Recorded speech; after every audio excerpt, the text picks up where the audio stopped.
जय हिंद एवन दी शुभम कुमार पांडे। Welcome to Shubham Shiksha 2.0। हमने एक सीरीज़ शुरू करा था जिस सीरीज़ का नाम था मॉडर्न फिजिक्स इन 12 आवर। ठीक है, उस सीरीज़ का फर्स्ट वीडियो जो था dual nature of matter and radiation हमने अपने चैनल पे पोस्ट कर दिया था 5 दिन पहले। ठीक है, उस पर कोई और रिस्पांस ना आया, इसके कारण हमने अगला वीडियो में 5 दिन डिले कर दिया। बिकॉज यार आप कुछ मेहनत करो, आप किसी को पता है उस 1 घंटा 44 मिनट का वीडियो बनाने में मुझे कितना 7 से 8 घंटा PDF अरेंज करने में लगा था और उस पर कोई रिस्पांस नहीं आया। इससे मैं काफ़ी उदास था, इसलिए मैं 5 दिन तक नहीं आ पाया था आपके चैनल पे वापस। लेकिन मुझे पता चल गया है कि आप पढ़े न पढ़े, मेरा जिम्मेदारी बनता है कि अपना पढ़ा करके जो मैंने वादा किया है वो पूरा करूँ। इसलिए मैं वापस से आ गया हूँ लेकर के atomic physics in one shot. ठीक है, जो कि आपका मॉडर्न फिजिक्स इन 12 आवर का सेकेंड पार्ट। ठीक है, इसमें हम लोग बात करेंगे एटॉमिक फिजिक्स पूरा NCERT से, जो कि आपके एग्जाम 2021 में आने वाला है, उससे कारण उसमें जो भी आएगा उसका। ठीक है, और कोई और डाउट हो तो आप कॉल कर सकते हैं 7488654738 पे। ठीक है, चैप्टर 12 आपका है NCERT का, वो है एटॉमिक फिजिक्स। ठीक है, यानी कि एटम्स। देखिए इसमें क्या क्या पढ़ना है हम लोग को। इसमें हम लोग को पढ़ना है introduction of atom, atomic model जिसमें आता है plum pudding model, Rutherford nuclear model. Third पढ़ना है आपका गीगर एंड मैसन एक्सपेरिमेंट। चौथा पढ़ना है आपका एक्सपेरिमेंटल ऑब्जर्वेशन कंक्लूजन, उनका क्या कंक्लूजन था और क्या ऑब्जर्वेशन था। ठीक है, पांचवा पढ़ना है अल्फा पार्टिकल ट्रेजेक्ट्री। और छठा पढ़ना है आपका इलेक्ट्रॉन ऑर्बिट। सातवां पढ़ना है आपका एटॉमिक स्पेक्ट्रा। और आठवां पढ़ना है आपका बोहर मॉडल ऑफ एटम। ठीक है, नौवां पढ़ना है आपका एनर्जी लेवल्स और 10वां पढ़ना है आपका स्पेक्ट्रल लाइन्स। ठीक है, 11th में आपको पढ़ना है, यानी कि 11 टॉपिक पढ़ना है डी ब्रोगली वेवलेंथ का एक्सप्लेनेशन करके। और ठीक है, और क्या आपका लिमिटेशन ऑफ वोर्ड्स मॉडल पढ़ना है इसके बाद। ठीक है, तो हम लोग पढ़ने जा रहे हैं क्या, पहला शुरुआत करेंगे क्या, शुरू करेंगे हम लोग पहला इंट्रोडक्शन से। ठीक है, तो हम लोग शुरू करते हैं। ठीक है, चलिए शुरू करते हैं। ठीक है, इंट्रोडक्शन में आते हैं। देखिए पहला वर्ड क्या है, the first model of atom was proposed by J.J. Thomson in 1898। ठीक है, according to this model the positive charge of atom is uniformly distributed throughout the volume of the atom and the negatively charged electrons are embedded in it like seed in watermelon. This model was picturesquely called plum pudding of atom. ठीक है, देखिए ये जो बात है ना, उसे समझने से पहले मैं जो आपके लिए लाया हूँ वो समझिए पहले, उससे बाद आपको ये समझ में आने लगेगी। ठीक है, जो क्या बात करना है हम लोग, मैंने क्या बताया। देखिए पहला बात इसमें क्या लिखा हुआ है, इंट्रोडक्शन में आपको पढ़ना है। इंट्रोडक्शन में जो आपको पहला बात पढ़ना हो क्या, कि atom of different element contain negatively charge electron, कि जितने भी डिफरेंट एलिमेंट है सबके अंदर एक नेगेटिव चार्ज होता है, इसको बोलते हैं हम लोग electron. And constituent that are identical from all atom, यानी कि उनका जो नेगेटिव चार्ज होता है वो सबका अलग अलग होता है, नहीं सबका इलेक्ट्रॉन क्या होता है, अलग अलग होता है, हर एक एलिमेंट का अपना इलेक्ट्रॉन है। ठीक है, हाउएवर जबकि एटम्स ऑन अ होल, लेकिन जब पूरा होल की बात करें तो क्या होता है, इलेक्ट्रिकली न्यूट्रल होता है। अब बता रहे हैं हम, जैसे कि हमने पढ़ा कि एटम सभी एलिमेंट का जो होता है उसके अंदर बहुत सारे इलेक्ट्रॉन होते हैं, लेकिन हमें क्या पता चला कि ऐसे तो एटम तो हमारा इलेक्ट्रिकली न्यूट्रल होता है। तो आखिर न्यूट्रल होता है, इसका क्या मतलब है कि बीच में कोई ना कोई प्रोटॉन हो, यानी कोई ना कोई पॉजिटिव चार्ज है। हेंस कि so an atom must contain a positive charge to neutralize, यानी कि अगर आप इलेक्ट्रॉन को न्यूट्रलाइज करना है तो जरूर है कि एक ना कोई ना कोई पॉजिटिव चार्ज एटम के अंदर होगा। ये हमें बात पता है आपको इंट्रोडक्शन से। ठीक है, उसके बाद मैंने अभी क्या बताया था आपको कि first model of atom was proposed by J.J. Thomson. J.J. Thomson ने क्या किया, अपना पहला मॉडल लाया।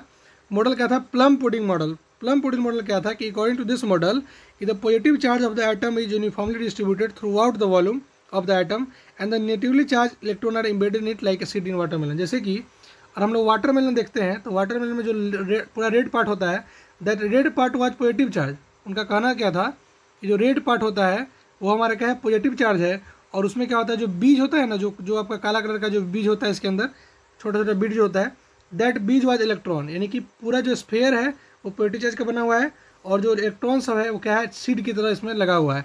इसलिए इसका नाम दिया गया था वाटरमेलन मॉडल या प्लम पुडिंग मॉडल, कुछ भी आप बोल सकते हैं। ठीक है, हाउएवर पुडिंग मतलब खीर की तरह होता है और प्लम उस पर कुछ डाला जाता है। ठीक है, ऐसा इसलिए भी उनको बोला गया है, चूँकि वो यानी कि यहाँ के साइंटिस्ट नहीं थे, कहीं और के थे, इसके लिए उनको उनका क्या था, कहीं और के थे, मतलब क्या है उनको बताया जाता है, बताए थे वो कहाँ के थे, ये तो लिखा हुआ है सब कुछ ना। ठीक है, और नहीं लिखा कोई बात नहीं है, जो भी आप समझिए। ठीक है, कहीं के रहे होंगे, यानी कि इंसान थे, धरती के थे। ठीक है, this model was picturesquely called plum pudding model, इसका नाम दिया गया। ठीक है, अच्छा अगला बात कि वी नो डैट कि condense matter and dense gases at all temperature emits electromagnetic radiation in which a continuous distribution of several wavelengths is present. देखिए आप जो इलेक्ट्रोमैग्नेटिक वेव पढ़िए उससे पता चलेगा आपको कि जो कंडेंस मैटर होता है, जैसे कि या तो सॉलिड हो या लिक्विड हो, और जो डेंस गैसेज होते हैं वो सभी टेम्परेचर पे इमिट करते हैं इलेक्ट्रोमैग्नेटिक रेडिएशन, अपना एक रेडिएशन छोड़ते हैं, ठीक है। In which a continuous distribution of several wavelength is present, एक कंटिन्यूअस डिस्ट्रीब्यूशन का वेवलेंथ उसमें प्रेजेंट होता है, दो विथ डिफरेंट इंटेंसिटी, जिनका अलग अलग इंटेंसिटी होता है। This radiation is considered to be the due to the oscillation of atom, atom के ऑक्सीलेशन के कारण ऐसा दिखाया जाता है। और जो मॉलिक्यूल होता है ना, एटम और मॉलिक्यूल के ऑक्सीलेशन के कारण उनको बताया जाता है ऐसा कि एटम और मॉलिक्यूल जो होता है उसके ऑक्सीलेशन के कारण जो डेंस गैसेज हैं या फिर कंडेंस सॉलिड या लिक्विड है, उससे क्या होता है इलेक्ट्रोमैग्नेटिक वेव यानी कि इलेक्ट्रोमैग्नेटिक रेडिएशन निकलता है, ठीक है। Govern by the interaction of each atom और मॉलिक्यूल विद इट्स नेबर, यानी कि अपने और अपने नेबर के दोनों का इंटरेक्शन से निकलता है, ठीक है। इन कॉन्ट्रास्ट, लेकिन दूसरी तरफ बात करें तो light emitted from a rarefied gases heated in a flame, अगर कोई रेयरफाइड गैस है उसको हीट कर रहे हैं फ्लेम से या फिर एक्साइट कर रहे हैं इलेक्ट्रिकल ग्लो ट्यूब में, यानी कि इलेक्ट्रिकल ग्लो ट्यूब जो होता है उसमें अगर हम लोग उसको एक्साइट करते हैं तो सच एज द जैसे कि नियॉन आपका हो गया, ठीक है, मरकरी वेपर हो गया, तो ओनली सर्टेन डिस्क्रीट वेवलेंथ। देखिए पहला बात क्या कि जब हम लोग एक क्या कर रहे हैं गैसेज को, ठीक है, यहाँ पे क्या लिखा हुआ है आपका, जो यहाँ पे था फर्स्ट में क्या था कि आपका डेंस गैस अगर होता है, डेंस गैस होता है या कंडेंस्ड मैटर होता है, इन दोनों से क्या निकलता है, एक कॉन्टिन्यूअस निकलता है, यानी कॉन्टिन्यूअस वेवलेंथ का कंटिन्यूअस इलेक्ट्रोमैग्नेटिक रेडिएशन निकलता है। लेकिन वहीं अगर इसमें बात करें, जब हम लोग इन कॉन्ट्रास्ट में बात करें हम लोग जब इसके बारे में light emitting from a rarefied gas के बारे में, तो उसमें क्या है आपका, उसमें ये है कि उसमें क्या होता है आपका एक अलग अलग का, यानी कि वही लिखा हुआ है कि लाइट ओनली है सर्टेन डिस्क्रीट वेवलेंथ, कोई अलग अलग वेवलेंथ निकल रहा है, और उसमें क्या हो रहा था पिछले वाले में पूरा के पूरा कंटिन्यूअस वेवलेंथ निकल रहा था, ठीक है। ऐसा क्यों हुआ इसके बारे में हम लोग पढ़ने जा रहे हैं इसमें, ठीक है। In the early 19th century it was also established that each element is associated with a characteristic spectrum of radiation, हर एक एलिमेंट के अंदर एक कैरेक्टरिस्टिक होता है कि अपना एक स्पेक्ट्रम ऑफ रेडिएशन निकाले, ठीक है। This fact suggested N intimate relationship between the internal structure of atom and the spectrum of radiation, इससे क्या हुआ एक रिलेशन पैदा हुआ इंटरनल स्ट्रक्चर ऑफ एटम में और स्पेक्ट्रम ऑफ रेडिएशन में, जिसे आगे जाकर के जॉन जेकब बेलमर और पास्चन और पिफंड ये सब लोग क्या किए इसको आगे बढ़ा, ठीक है। आगे चलते हैं, इसमें और क्या है आगे कि experiment on alpha particle emitted by some radioactive element, क्या किया है अर्नेस्ट रदरफोर्ड साहब ने ऐसा एक एक्सपेरिमेंट किया जिसमें कि उन्होंने अल्फा पार्टिकल का इस्तेमाल किया था। रदरफोर्ड जो एक्सप्लेनेशन है ना उसका नाम दिया गया था Rutherford planetary model of atom, ठीक है। इसको और बुलाता है न्यूक्लियर मॉडल ऑफ एटम, ठीक है। According to this model the entire positive charge and most of the mass of the atom is concentrated in a small volume called the nucleus। इस model के हिसाब से क्या है, जितना ही पॉजिटिव चार्ज है या फिर जितना ही मास है एटम का, वो क्या होता है कंसंट्रेट यानी कि एक जगह रहता है इन ए स्मॉल वॉल्यूम, एक छोटे से वॉल्यूम, इसको बोलते हैं न्यूक्लियस। इनका मॉडल इनके हिसाब से क्या कहना था कि अगर जो भी पॉजिटिव चार्ज होता है या फिर मास होता है वो हाईली कंसंट्रेटेड होता है किसी एक जगह पे, जिसको हम बोलते हैं न्यूक्लियस, ठीक है। With electron revolving around the nucleus just as a planet revolve around the sun. उनका कहना क्या था कि न्यूक्लियस में तो क्या होता है पॉजिटिव चार्ज और मास होता है, लेकिन इलेक्ट्रॉन कहाँ रहता है, इलेक्ट्रॉन जैसे प्लैनेट सन के आसपास जैसे प्लैनेट मूव करते हैं उसी तरह न्यूक्लियस के आसपास क्या करता है इलेक्ट्रॉन मूव करता है, ठीक है, एक ऑर्बिट में। Rutherford nuclear model was a major step toward how we see atom today, हम लोग जो एटम भी देखते हैं उसमें एक मेजर स्टेप था रदरफोर्ड द्वारा, ठीक है। However it could not explain why atom emit lights on only discrete wavelength, ये वो नहीं बता पाए कि एटम जो होता है क्यों लाइट इनको इमिट करता है डिस्क्रीट वेवलेंथ का, ठीक है, वो ये नहीं बता पाए। समझ में आया, आगे चलते हैं। अब बात करते हैं इसमें, हम लोग आगे बढ़ते हैं। इसमें क्या था देखिए कि एटॉमिक साइज, रदरफोर्ड मॉडल से क्या क्या समझ में आया हमें, ये उन्होंने बताया कि atomic size was very big as compare to size of some atomic particle, ठीक है। उसके बाद क्या बताया उन्होंने कि थ्योरेटिकल सेकेंड एटॉमिक मॉडल, जिसका नाम था, इसी पहला मॉडल क्या था plum pudding model, second model का नाम उन्होंने दिया मतलब उनका नाम पड़ा रदरफोर्ड प्लानिटरी न्यूक्लियर मॉडल, या फिर it is a major step toward the modern atomic model, ठीक है। पहला मॉडल था प्लम पुडिंग मॉडल, दूसरा मॉडल क्या था न्यूक्लियर मॉडल या प्लानिटरी मॉडल, जो इसको बोलिए, ठीक है। अब बात करते हैं जीजर और मार्सन का एक्सपेरिमेंट का। उससे पहले क्या देखिए रदरफोर्ड साहब क्या बोले कि the entire positive charge and most of the mass of atom is concentrated in A small volume called the nucleus with electron revolved around the nucleus, ठीक है।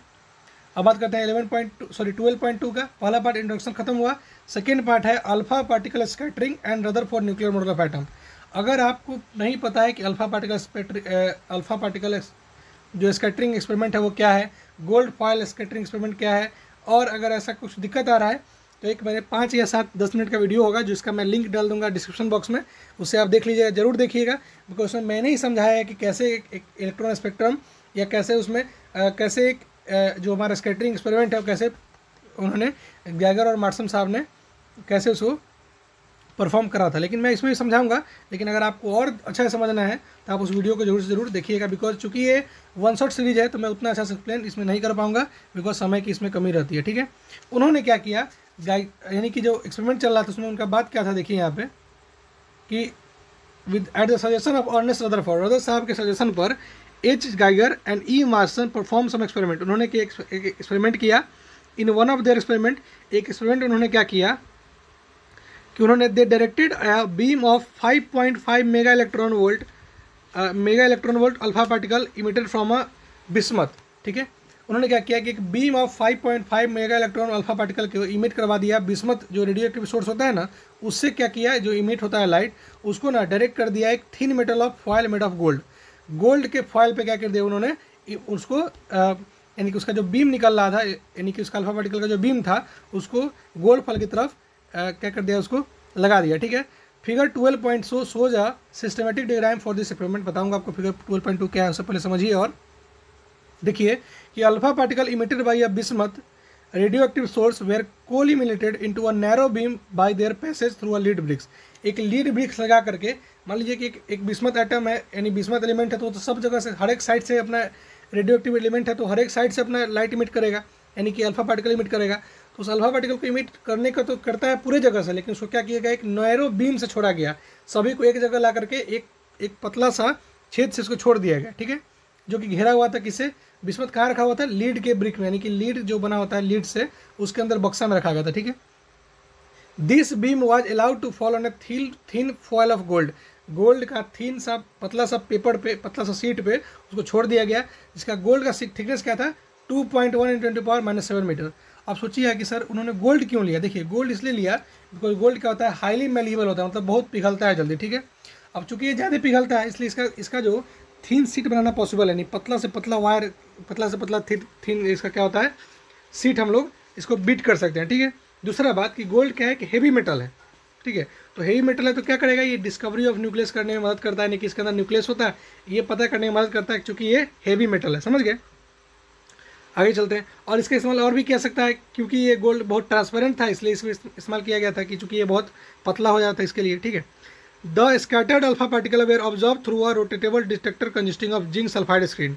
ठीक है, ये जो भी अल्फा पार्टिकल जो जा रहा था गोल्ड फॉयल पर टकरा रहा था, उसके बाद उसका क्या हो रहा था, उसको ऑब्जर्व करने के लिए एक जेडएनएस का स्क्रीन लगाया गया था। ठीक है, जेडएनएस का स्क्रीन क्या होता है, एक फ्लोरोसेंट मटेरियल होता है जेडएनएस, जिस पे अगर कोई लाइट पड़ता है तो वो क्या करता है, यानी कि एक इलेक्ट्रिक सिग्नल छोड़ता है, यानी कि समझ गए, एक इमिट करता है लाइट। ठीक है, जिससे पता चलता है कि हाँ कुछ ना कुछ इस पर स्ट्राइक किया है। ठीक है, आगे बढ़ते हैं।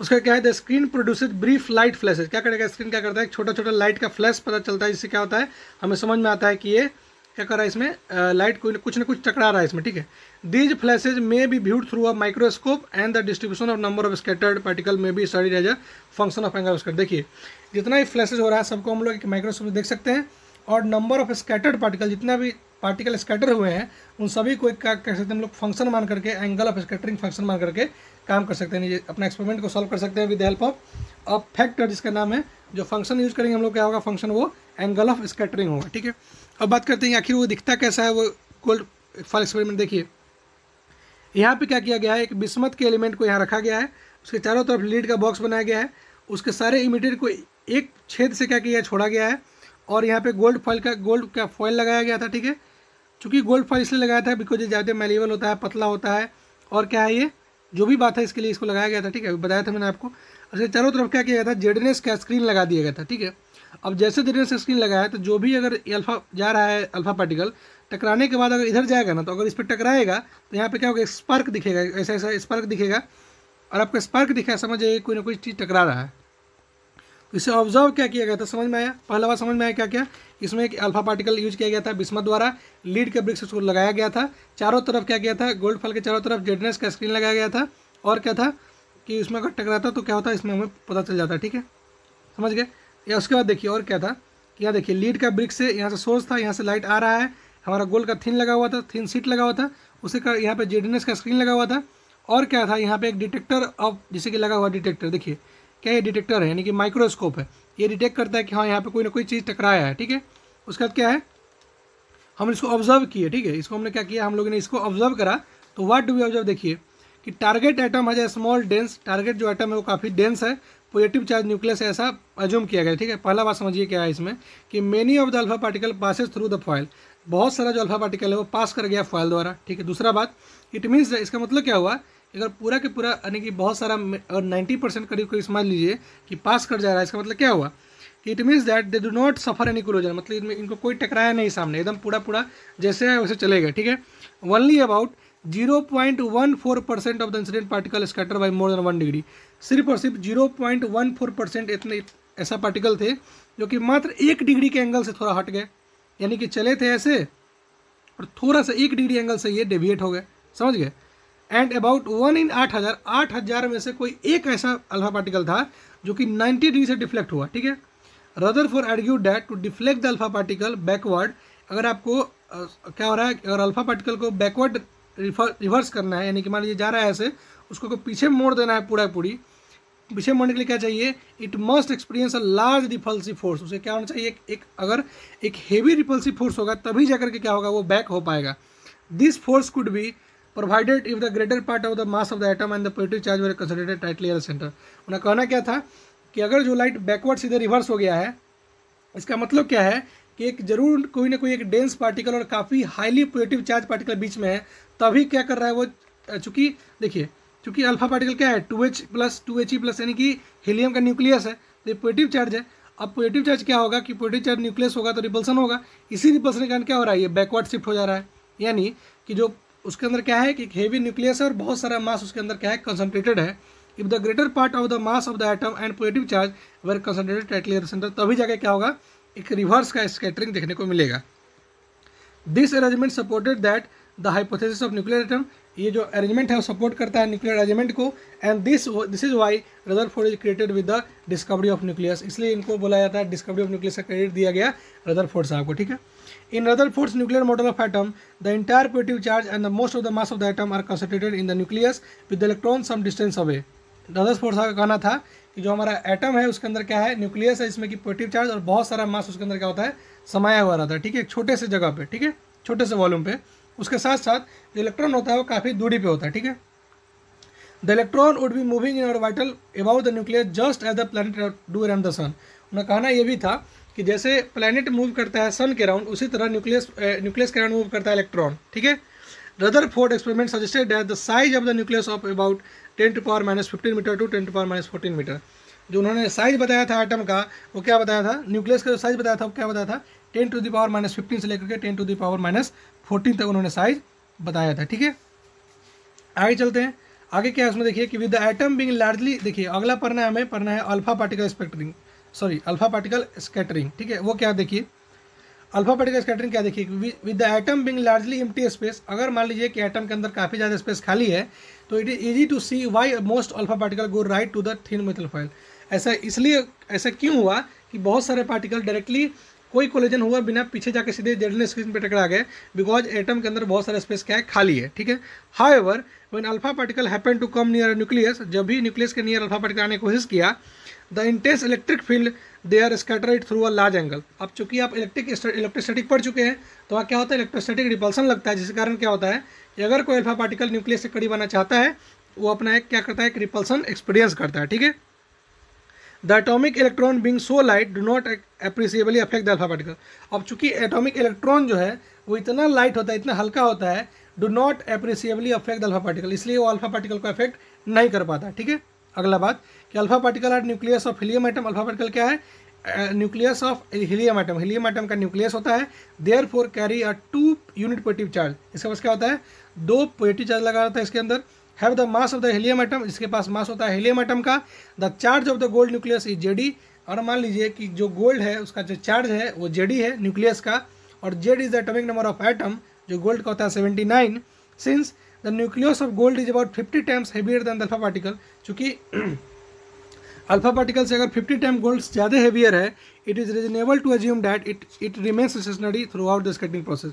तो स्कैटरिंग प्रोसेस में इसका जो न्यूक्लियस होगा वो हमेशा स्टेबल रहा होगा, एक ही जगह रुका रहा होगा, चूँकि ये 50 गुना ज़्यादा भारी है, 50 गुना ज़्यादा हेवियर है उससे, ठीक है। किससे?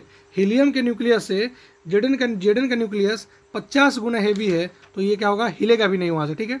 Under this assumption the trajectory of an alpha particle can be computed employing Newton second law of motion and Coulomb law. Coulomb law और Newton second law of motion से हम लोग क्या कर सकते हैं, यहाँ का जो ट्रेजेक्ट्री अल्फा पार्टिकल का वहाँ का फोर्स ऑफ रिपल्सन निकाल सकते हैं। Hence the force of repulsion between the alpha particle and the positive charge nucleus is होगा, और क्या होता है आपका F = 1/4πε0 2e, यानी कि Q1 यानी कि मास ऑफ, यानी कि चार्ज ऑफ क्या, अल्फा पार्टिकल, ठीक है, और ZE यानी कि चार्ज ऑफ गोल्ड, ठीक है। अल्फा पार्टिकल है, अल्फा पार्टिकल का Q है, और ये क्या है, गोल्ड का Q है, ठीक है, समझ गए। अरे यार इसको क्या है, गोल्ड है, यानी कि Q ऑफ अल्फा, ये Q ऑफ गोल्ड, समझ गए। अच्छा उसका क्या होता है, आर स्क्वायर, पढ़े हैं ना Coulomb's law, F = 1/4πε0 Q1 Q2 upon r square. तो Q1 है हीलियम का 2e, और Q2 है आपका गोल्ड का ZE, ठीक है। Where r is the distance between the alpha particle और nucleus, the force is directly along the line joining the alpha particle nucleus. देखिए अगर जो अल्फा पार्टिकल जा रहा है और ये न्यूक्लियस है, तो जो फोर्स होगा ना इसी के अलोंग होगा, ठीक है। दूसरा बात कि the magnitude and the direction of the force of an alpha particle continuously change as ये updated to the nucleus and the reset of. देखिए कहने मतलब क्या है कि मान लीजिए कि यहाँ पे अगर न्यूक्लियस है तो अभी फोर्स कम लग रहा है, रिपल्सन मान लीजिए, वेट अ मिनट, रिपल्सन कम लग रहा है, यहाँ पे आ जाएगा तो रिपल्सन बहुत ज़्यादा लगेगा, यहाँ पे तो और भी ज़्यादा लगेगा, यहाँ पे थोड़ा और ज़्यादा लगेगा, यहाँ पे थोड़ा और लगेगा, समझ रहे हैं, ऐसे रिपल्सन लगते जाएगा, ठीक है। तो जैसे जैसे नज़दीक आएंगे वैसे वैसे रिपल्सन लगना शुरू हो जाएगा। अब जो पढ़ना है आपको पढ़ना है वो है alpha particle trajectory. Alpha particle का क्या ट्रेजेक्ट्री है उसके बारे में पढ़ना है। देखिए क्या होता है, the trajectory trace by alpha particle depend upon the impact parameter. देखिए तो ट्रेजेक्ट्री होता है ना, वो डिपेंड करता है इम्पैक्ट पैरामीटर पे। तो इम्पैक्ट पैरामीटर क्या होता है, देखिए it is the perpendicular distance of the initial velocity of the vector of the alpha particle from the centre of nucleus.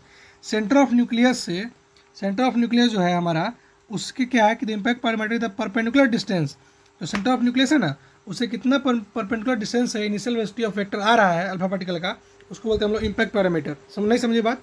देखिए कि इनिशियल वेलोसिटी वेक्टर जो है वो अल्फा पार्टिकल का, वो सेंटर ऑफ न्यूक्लियस से कितना परपेंडिकुलर आ रहा है उसको बोलते हैं हम लोग इम्पैक्ट पैरामीटर। समझ गए, समझे। देखिए ये इनिशियल वेलोसिटी वेक्टर है और ये हमारा टारगेट है, उससे कितना परपेंडिकुलर आ रहा है, ठीक है।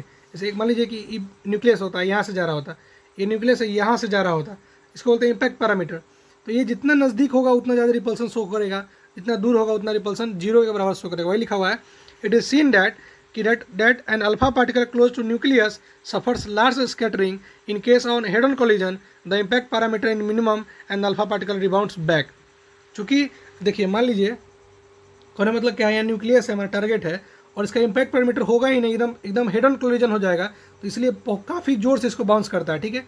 और ये हमारा न्यूक्लियस है, इससे थोड़ा ऊपर रहेगा तो थोड़ा और यहाँ डिफेक्ट हो जाएगा, थोड़ा और ऊपर आएगा तो यहाँ हो जाएगा, और यहाँ से जाएगा तो कोई दिक्कत नहीं होगा इसको, ठीक है। वही लिखा हुआ है, वही समझाया गया है। देखिए अगर सीधा आएगा तो उसी तरह वापस चला जाएगा, थोड़ा और हट के आएगा तो इधर मतलब थोड़ा ज़्यादा जोर से रिपल्सन लगेगा, थोड़ा और कम लगेगा, थोड़ा और कम लगेगा, थोड़ा और कम लगेगा, थोड़ा और कम लगेगा, और लगेगा ही नहीं, समझे, ऐसा रिपल्सन लगता है, ठीक है। वही लिखा हुआ है कि for a large impact parameter, जिसका इम्पैक्ट पैरामीटर लार्ज होता है, वही लिखा हुआ है कि the alpha particle goes nearly undeviated, तो अल्फा पार्टिकल कोई फर्क नहीं पड़ता है, आराम से चला जाता है। And has a small deflection, इसमें डिफ्लेक्शन क्या होता है, नेग्लिजिबल होता है, theta equal to almost equal to 0 degree, ठीक है। This fact that only a small fraction of the number of incident particle rebound back, इसलिए ये फैक्ट क्या कहता है कि बहुत कम ही ऐसे अल्फा पार्टिकल है जो कि रिबाउंड करेंगे, बैक वापस करेंगे, एंड कब वापस करेंगे, जब हेड ऑन कोलिजन होगा तब, ठीक है। This in turn implies that the mass of the atom is concentrated in A small volume. ये क्या बताता है हमें कि मास जो होता है एक स्मॉल वॉल्यूम में कंसंट्रेटेड होता है। Rutherford scattering therefore is a powerful way to determine the upper limit to the size of nucleus. इसलिए रदरफोर्ड का जो एटॉमिक मॉडल है वो आसानी से बता सकता है कि न्यूक्लियस का अपर लिमिट क्या है, यानी कि न्यूक्लियस है, ठीक है, न्यूक्लियस का साइज का अपर लिमिट क्या है। अगर ये लिमिट होगा तो पता चल नहीं जाएगा, कैसे पता चल जाएगा, इम्पैक्ट पैरामीटर की हेल्प से पता चल जाएगा, तो साइज क्या होगा उससे पता चल जाएगा, ठीक है। आगे चलते हैं, तो समझ गए इम्पैक्ट पैरामीटर क्या होता है। Impact parameter is the perpendicular distance between direction of the given alpha particle and the centre of nucleus. Centre of nucleus से जो इनिशियल वेक्टर आ रहा है उसका कितना परपेंडिकुलर डिस्टेंस है, उसी को बोलते हैं हम लोग इम्पैक्ट पैरामीटर। अब एक आता है डिस्टेंस ऑफ क्लोजेस्ट अप्रोच, वो क्या होता है, देखिए उसको बोलते हैं हम लोग डी, ठीक है, कितना आगे तक आ पाया, ठीक है। It is the distance between centre of nucleus and the alpha particle where it stops. मान लीजिए कि हमारा न्यूक्लियस है, कोई अल्फा पार्टिकल आया और यहीं से घूम गया, तो इसका जो इम्पैक्ट पैरामीटर कितना होगा, sorry distance of closest approach कितना होगा, डी, ये होगा, ठीक है। It is represented by D, the distance gives approximation of nucleus size, कि न्यूक्लियस का साइज कितना होगा इसका ये अप्रोक्सीमेशन देता है, कौन, डिस्टेंस ऑफ क्लोजेस्ट अप्रोच, समझे। देखिए इम्पैक्ट पैरामीटर फिर समझिए, इम्पैक्ट पैरामीटर क्या होता है, न्यूक्लियस से जो इनिशियल वेक्टर आ रहा है वो कितना परपेंडिकुलर डिस्टेंस पे, उसको बोलते हैं हम लोग इम्पैक्ट पैरामीटर। और अगर न्यूक्लियस यहाँ है, कोई आकर के यहाँ से चला गया, कोई आकर के यहाँ से चला गया, तो इसका जो क्लोजेस्ट अप्रोच क्या होगा, इसका क्लोजेस्ट अप्रोच डी होगा, इसका मान लीजिए 2d होगा, समझ गए। क्लोजेस्ट अप्रोच क्या होता है कि ऐसा कौन सा डिस्टेंस है जहाँ पे आकर के जो अल्फा पार्टिकल है वो स्टॉप कर जा रहा है, न्यूक्लियस से पहुंचने से पहले स्टॉप कर जा रहा है, उसी को बोलते हैं हम लोग impact para, sorry distance of closest approach, ठीक है। अब बात करते हैं, उसमें आगे बढ़ते हैं, हम लोग बात करते हैं इलेक्ट्रॉन ऑर्बिट के बारे में, कि इलेक्ट्रॉन ऑर्बिट क्या होता है उसके बारे में। देखिए द रदरफोर्ड न्यूक्लियर मॉडल, ठीक है, the Rutherford nuclear model of atom which involves classical concept picture of atom and electrically neutral sphere consisting of a very small massive and positively charged nucleus at the center surrounded by a revolving electron in the respective dynamically stable orbit। कहने मतलब क्या है कि Rutherford साहब का जो model था वो क्या था, इलेक्ट्रिकली न्यूट्रल रखने के लिए हमें क्या चाहिए कि जो पॉजिटिव चार्ज अगर न्यूक्लियस में सेंटर में है तो जो रिवॉल्विंग कर रहा है इलेक्ट्रॉन उसके चारों तरफ वो क्या होना चाहिए, यानी डायनेमिकली क्या होना चाहिए, स्टेबल होना चाहिए। और स्टेबल नहीं होगा तो क्या होगा कि ज़्यादा मास में कंसिडर है पॉजिटिव चार्ज बीच में, तो क्या करेगा, सारे इलेक्ट्रॉन को खींच के अपने पास ले आएगा, तो क्या हो जाएगा, कोलैप्स कर जाएगा ना वो, ठीक है। Hence the electrostatic force of attraction Fe between the revolving electron and the nucleus provided the requisite centripetal force. अब देखिए यानी कहने का मतलब क्या है कि ये न्यूक्लियस और इलेक्ट्रॉन की तरफ चारों तरफ घूम रहा है, इसके अंदर एक सेंट्रीपिटल फोर्स लगेगा कि नहीं लगेगा, अब सेंट्रीपिटल फोर्स भी लगेगा और एक इलेक्ट्रोस्टैटिक फोर्स भी लगेगा। अब अगर दोनों बराबर नहीं होगा तो कैसे स्टेबल रहेगा, और इसको इसी में मूव करना है तो Fe जो होगा यानी कि force of electrostatic must be equal to force of centripetal, ठीक है। तो अगर हम लोग Fe इक्वल टू FC करेंगे देन Fe क्या होता है mv²/r, सॉरी FC क्या होता है mv²/r, और Fe क्या होता है 1/4πε0 E²/r²। तो ऐसा देखेंगे तो क्या हो जाएगा, देखिए when FC is equal to Fe तो क्या हो जाएगा, FC इतना, Fe इतना, FC इतना, यहाँ से हमें R मिल जाएगा, यानी रेडियस क्या हो जाएगा एटम का, रेडियस का एटम हो जाएगा E² यानी कि Q1 Q2 का whole square divided by 4πε0 mv²। This is the radius of an atom, ठीक है।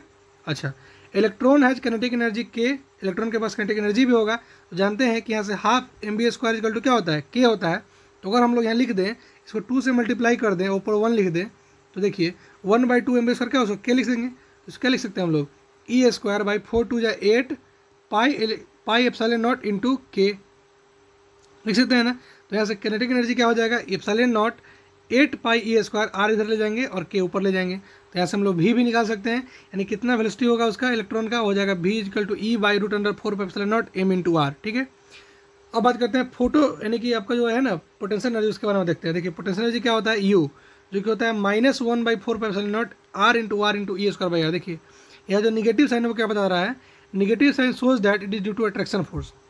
जो इलेक्ट्रॉन का जो पोटेंशियल एनर्जी है वो किसके द्वारा है, अट्रैक्शन फोर्स के द्वारा, यानी कि attraction of nucleus plus electron, ठीक है। तो जो टोटल एनर्जी हो जाएगा वो क्या हो जाएगा, kinetic energy plus potential energy. Kinetic energy क्या होता है E²/8 πε0 r, और हमें ये मिला, जब हम लोग फाइनली E देखेंगे टोटल एनर्जी वो क्या निकला, टोटल एनर्जी जो निकला हुआ है -E²/8 πε0 r, यानी कि आपको अगर काइनेटिक एनर्जी पता है तो वही आपका होता है इलेक्ट्रॉन का पूरा का एनर्जी, लेकिन -k होता है, ठीक है। Total energy is equal to -k, यानी एनर्जी ऑफ जो आपका एटम होगा वो क्या हो जाएगा, -k हो जाएगा, ठीक है, टोटल एनर्जी, ठीक है। अब देखिए due to this negative sign, मान लीजिए नेगेटिव एनर्जी है, electron is bound to nucleus, इसी नेगेटिव एनर्जी के कारण इलेक्ट्रॉन जो होता है न्यूक्लियस के अंदर बाउंड होता है एंड रिवॉल्व अराउंड इट, इसीलिए उसका करता है, रिवॉल्व करता है उसके अंदर, ठीक है, न्यूक्लियस के आसपास, ठीक है। This energy is known as binding energy of electron. Energy का होता है बाइंडिंग एनर्जी होता है। अगर आप बाइंडिंग एनर्जी से ज़्यादा दीजिएगा और बाइंडिंग एनर्जी से ज़्यादा आप एनर्जी दीजिएगा तो क्या हो जाएगा, इलेक्ट्रॉन क्या करेगा, छोड़ देगा उस न्यूक्लियस के साथ और बाहर निकल जाएगा, ठीक है। जिसको बोलते हैं हम लोग फोटो इलेक्ट्रिक इफेक्ट, जो भी आपको पिछले वीडियो में बताया था मैंने। वो क्या होता है, देखिए कि कोई न्यूक्लियस है, यहाँ इलेक्ट्रॉन मूव कर रहा है, तो अगर इसके बाइंडिंग से ज़्यादा आप पावर दीजिएगा तो क्या हो जाएगा, इलेक्ट्रॉन इसको छोड़ देगा और बाहर निकल जाएगा। और हम लोग पढ़ने वाले न्यूक्लियस चैप्टर भी, उसमें और अच्छा समझ में आएगा, ठीक है। अगला बात कि from this equation it is clear that कि इफ एनर्जी इज जीरो, अगर एनर्जी जीरो होता है देन रेडियस इज इन्फिनिटी। अगर एनर्जी जीरो दिए तो रेडियस का होता है इन्फिनिटी होता है। Practically it means that if we provide this amount of energy to electron it get free. अगर हम लोग अगर एनर्जी देते हैं इसको तो क्या हो जाएगा, हमारा जो रेडियस है वो क्या हो जाएगा, हमारा जो इलेक्ट्रॉन है क्या हो जाएगा, फ्री हो जाएगा। अगर हम लोग उसका सफिशिएंट एनर्जी देते हैं, यानी कि वर्क फंक्शन के बराबर एनर्जी देते हैं, तो क्या हो जाएगा, वो इलेक्ट्रॉन क्या हो जाएगा, फ्री हो जाएगा, जो कि हमने पढ़ा था dual nature of radiation and matter में। ठीक है, आगे चलते हैं। अगला जो पार्ट है आपका वो है एटॉमिक स्पेक्ट्रा। क्या है एटॉमिक स्पेक्ट्रा, उसका पढ़ते हैं। देखिए क्या है कि व्हेन एटम और गैस और vapour is excited at a low pressure, अभी बताया था मैंने कि जब भी एटॉमिक गैस या वेपर जो एक्साइट किया जाता है लो प्रेशर पे, तो क्या करता है, एक स्पेसिफिक वेवलेंथ का क्या करता है, एक स्पेक्ट्रम देता है। And spectrum of this kind is term as emission line spectrum, इसको नाम क्या दिया जाता है, एमिशन लाइन स्पेक्ट्रम नाम दिया जाता है। ठीक है, आगे चलते हैं। देखिए it consist of bright line on a dark background, क्या होता है, इसमें एक ब्राइट लाइट होता है एक डार्क बैकग्राउंड पे। ठीक है, the spectrum emitted bye atomic hydrogen is shown in picture, देखिए पिक्चर में दिख रहा है आपको एक हाइड्रोजन एटम का स्पेक्ट्रम आपको दिख रहा है। ठीक है, जो लाइन स्पेक्ट्रम होता है ना, line spectrum of material can therefore serve as a type of fingerprint, क्या होता है, एक फिंगरप्रिंट देता है। कहने मतलब क्या है कि आप गैस को आइडेंटिफाई कर सकते हैं इस स्पेक्ट्रम को देख के कि कौन सा गैस है। ठीक है, एक समझिए तो क्या है, एक फिंगरप्रिंट दिखाता है आपको। ठीक है, when white light passes through a gas, देखिए इससे पहले हमने क्या बात करा, अभी तक बात किया हमने इलेक्ट्रिसिटी के हेल्प से। ठीक है, जब हम लोग क्या कर रहे थे कि एटॉमिक गैस और वेपर में क्या कर रहे थे, इलेक्ट्रिक करंट जब पास करवा रहे थे तब का बात हुआ था अभी से। ठीक है, लेकिन अगर उसमें क्या करें हम लोग, व्हाइट लाइट डायरेक्टली पास करें। ठीक है, when white light is passes through a gas and we analyse the transmitted light using a spectrometer, अगर हम लोग स्पेक्ट्रोमीटर से एनालाइज करें कि ट्रांसमिटेड लाइट का क्या हुआ, we find some dark line in the spectrum, हमें क्या मिलेगा, एक डार्क लाइन मिलेगा स्पेक्ट्रम में। This dark lines correspond precisely to those wavelength which were found in the emission line spectrum, और ये कॉरेस्पॉन्ड करेगा उसी वेवलेंथ को जो कि फाउंड होंगे उस इमिशन लाइन में। उसके अलावा जो भी वेवलेंथ होगा उसको क्या करेगा, ये एब्जॉर्ब कर लेगा। This is called the absorption spectrum, इसको क्या बोलते हैं हम लोग, एब्जॉर्प्शन एब्जॉर्प्शन स्पेक्ट्रम इसलिए बोलते हैं बिकॉज ये क्या करता है, जो भी लाइट, जो भी वेवलेंथ है जो कि फाउंड होता है इमिशन लाइन स्पेक्ट्रम में, उसके अलावा जो भी वेवलेंथ है उसको क्या करता है, ये एब्जॉर्ब कर लेता है। इसलिए नाम क्या होता है, इसका नाम एब्जॉर्प्शन स्पेक्ट्रम नाम दिया जाता है। ठीक है, आगे चलते हैं। अब आपका स्पेक्ट्रल सीरीज वो क्या होता है, देखिए कि hydrogen is the simplest atom and therefore has a simplest spectrum, चूंकि हाइड्रोजन एक सिंपलेस्ट एटम है इसलिए क्या होता है, इसका एक सिंपलेस्ट स्पेक्ट्रम भी होता है। In this observed spectrum however at first sight there does not seem to be any resemble for order or regularity in spectral line, पहले तो कुछ समझ में नहीं आ रहा था कि क्या ऑर्डर है उसका। ठीक है, लेकिन बाद में क्या हुआ कि each of the set is called spectral series, तो इसमें क्या होता है, हर एक सेट को क्या नाम दिया गया है, स्पेक्ट्रल। जैसे मान लीजिए कि यहाँ पे कुछ ऐसा रहा होता, ठीक है, आप एनसीईआरटी गौर कीजिए तो आपको दिख जाएगा, कुछ मान लीजिए ऐसा एक स्पेक्ट्रम रहा होता, कुछ भी लाइन रहा होता। ठीक है, तो सबका क्या होता है, सबका एक अलग अलग है, तो सबको क्या बोलते हैं हम लोग, स्पेक्ट्रल सीरीज बोलते हैं। The first such series was observe by Swedish school teacher Johann Jakob Balmer, उसी तरह का पहला सीरीज जो है ऑब्जर्व करा था बाल्मर साहब ने, एंड जिसका जो लाइन था उसका लॉन्गेस्ट वेवलेंथ क्या था, 60 यानी कि 656.3 नैनोमीटर था, जो कि रेड था, कॉल्ड हाइड्रोजन का अल्फा। ठीक है, द नेक्स्ट लाइन जो पता चला था वेवलेंथ का वो था 486 नैनोमीटर का, वो क्या था, ब्लू रंग का था। थर्ड जो था वेवलेंथ वो था आपका 431 जो कि ग्रीन कलर का था। फोर्थ जो था वायलेट कलर का था। ऐसे करके सारा क्या होता है आपको दिखता है। As the wavelength decreases the line appear closer together and weaker intensity. देखिए जैसे जैसे क्या हो रहा था कि वेवलेंथ जो है हमारा, एज द वेवलेंथ डिक्रीज है, जैसे मान लीजिए वेवलेंथ ज़्यादा है यहाँ पे, तो यहाँ पे 2 है, यहाँ पे 3 दिख रहा था, यहाँ पे 5 दिख रहा था। ठीक है, ऐसा दिख रहा था, यहाँ पे तो समझिए कि 25 दिख रहा था। ठीक है, ऐसा। तो जैसे जैसे क्या हुआ था वेवलेंथ डिक्रीज कर रहा था, the line appear closer together, तो लाइन क्या होता था धीरे धीरे अपियर कर रहा था, साथ में आना चाह रहा था। एंड वीकर इंटेंसिटी मतलब इसका की इंटेंसिटी बहुत कम था। अगर मान लीजिए ये काफ़ी अच्छा दिख रहा था तो काफ़ी धुंधला दिखना शुरू हो जाएगा। ठीक है, and Balmer found a simple और empirical formula for observe wavelength. उन्होंने एक फार्मूला भी दिया था, क्या था formula, 1/λ is equal to r divided by 1/2² minus 1/n²। यहाँ जहाँ पे जो लैम्डा है वो क्या है, वेवलेंथ है। ठीक है, आर क्या है, आर को बोलते हैं रेडबर्ग कांस्टेंट, और एन क्या है, एन मिनी है मे हैव इंटीग्रल वैल्यू 3, 4, 5, 6। ठीक है, कुछ भी हो सकता है, लेकिन 1/2² माइनस 1/n² होगा, जहाँ पे आर का वैल्यू होता है 1.097 × 10⁻⁷ मीटर, यानी मीटर इनवर्स। समझ गए, यानी कि 1/मीटर होता है।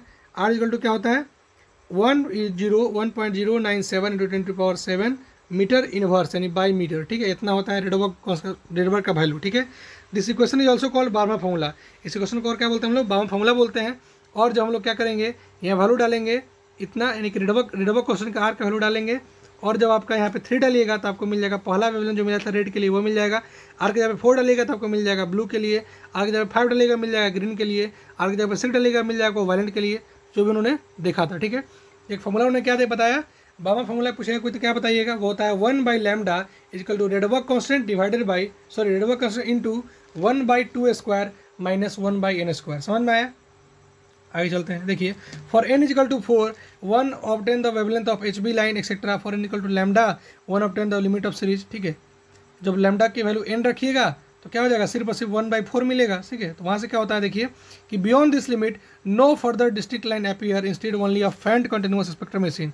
जैसे आप n के जगह पे लैम्डा रखिएगा उसके बाद क्या होता है कि कोई लाइन अपीयर नहीं होता है, वहाँ पे क्या होता है फैंट यानी कि धुंधला कलर का क्या होता है कंटिन्यूअस स्पेक्ट्रम दिखाई देता है। ठीक है, मतलब बहुत रंग का क्या होता है कंटिन्यूअस स्पेक्ट्रम दिखाई देता है वहाँ। जैसे मान लीजिए डिस्क्रीट नहीं समझे, डिस्क्रीट और कंटिन्यूअस में क्या अंतर देखिए, कंटिन्यूअस मतलब साथ में मिलते जा रहा है, हर कलर का मिलते जा रहा है, लाइन से मिलते जा रहा है।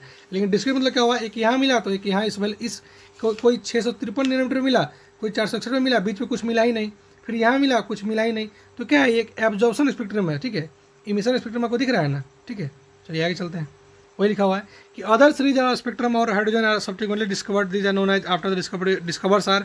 देखिए पहला का नाम दिया था बामर, उसका है आपका लाइमन, पास्चन, ब्रैकेट, पिफन, ये सब साइंटिस्ट आने लगे धीरे धीरे अपने फॉर्मूला के साथ। ठीक है, जो लाइमन साहब आए थे उन्होंने क्या दिया, सब फॉर्मूला वही दिया, बस जो बाबा साहब दिए थे 1/2², तो लाइमन साहब दिए 1/1², पास्चन साहब दिए 1/3², ब्रैकेट साहब दिए 1/4², पिफन साहब दिए 1/5²। ठीक है, ऐसे करके क्या समझ में आया हमें कि जो बामन साहब थे उन्होंने जो रीजन बताया था, उन्होंने जो रीजन ऑब्जर्व किया था वो रीजन था visual reason.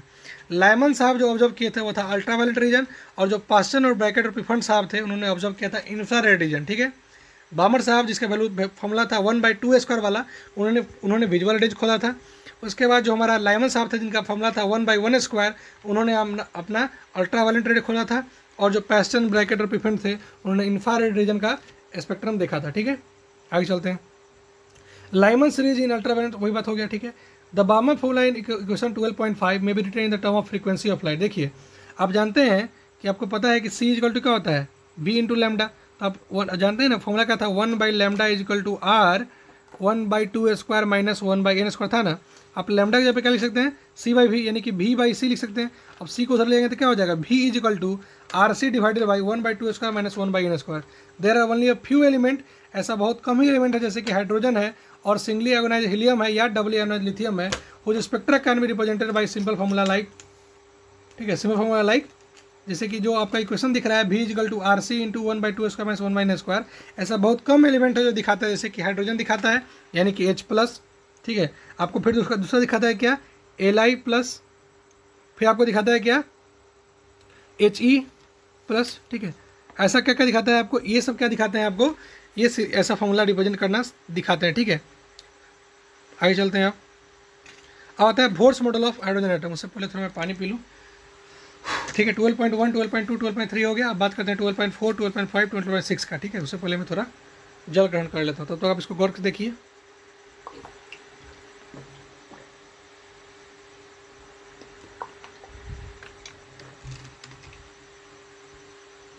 Okay, let's start. देखिए क्या है, while the planetary system is held by gravitation force, जैसे कि प्लानिटरी सिस्टम ग्रेविटेशन फोर्स द्वारा चलता है, उसी तरह जो न्यूक्लियस इलेक्ट्रॉन का सिस्टम है ना वो भी चलता है कूलम लॉ ऑफ फोर्स के द्वारा। ठीक है, we know that an object which move in a circle is being constantly accelerated.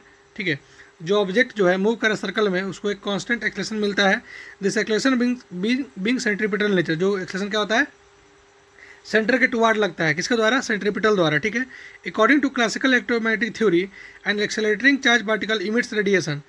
जो क्लासिकल इलेक्ट्रोमैग्नेटिक थ्योरी उसके हिसाब से क्या है कि जो भी पार्टिकल एक्सेलरेट करता है वो क्या करता है, रेडिएशन को इमिट करता है। यानी the energy of an accelerating electron should therefore continuous decrease. यानी जो हमारा energy of an accelerating electron should therefore continuously decrease, the electron would spiral inward and eventually fall into the nucleus. कहने मतलब क्या, देखिए बोर्स मॉडल से पहले हमें एक लिमिटेशन समझना पड़ेगा। कहने मतलब क्या है कि देखिए जो रदरफोर्ड साहब बताए थे कि जो न्यूक्लियस होता है ना उसके आसपास जो इलेक्ट्रॉन होता है मूव करता है, यानी कि एक्सेलरेट करता है।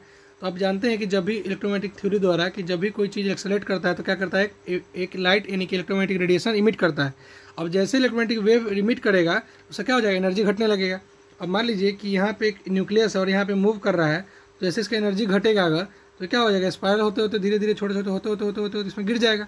अब देखिए वही लिखा हुआ है कि thus such an atom cannot be stable. Further, according to the classical electromagnetic theory, the frequency of the electromagnetic wave emitted by a revoluting electron is equal to the frequency of the revolution.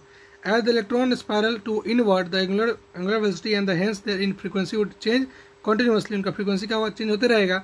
And so will the frequency of the light emitted. Thus they would emit a continuous spectrum in contradiction to the line spectrum. इसीलिए वो क्या करेंगे, continuous spectrum देंगे, न कि line spectrum देंगे. Actually absorbed. ठीक है, ऐसा देखा गया.